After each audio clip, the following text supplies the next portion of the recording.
It is Thursday, May 15th, and from WBHM News, I'm Richard Banks with today's headlines.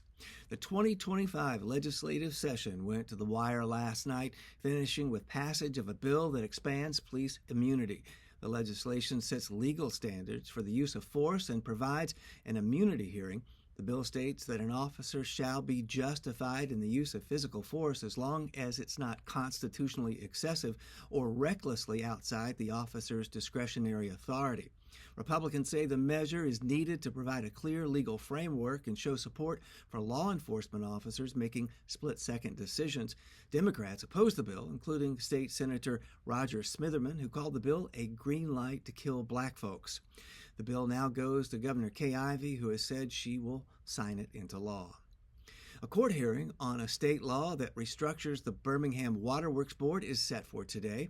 The lawsuit was filed by Birmingham officials who say the new regime is racially discriminatory because it takes control away from the city and puts it in the hands of state and regional officials. Birmingham is majority black, while the surrounding area is predominantly white. Proponents of the change say it's needed to increase transparency and accountability.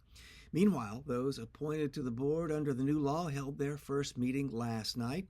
The session was contentious, with the majority of members voting to rescind the sale of the utility to the city of Birmingham.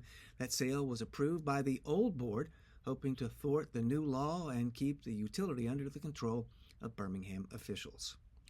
And a protester interrupts U.S. Representative Gary Palmer, a Republican from Hoover, during a hearing on potential cuts to Medicaid. The New York Times reports the outburst came Tuesday when a woman shouted that she was HIV positive and that cuts to Medicaid, quote, will kill me. The woman was then taken from the room by Capitol Police.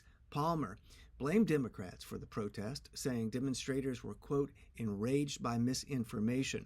Among legislation being discussed in the hearing is a Republican proposal that would reduce federal spending by an estimated $912 billion and cause more than 8.5 million people to become uninsured, according to an analysis from the Congressional Budget Office.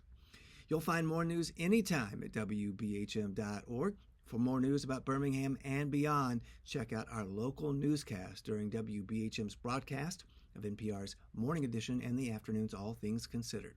That's each weekday on 90.3 WBHM Birmingham.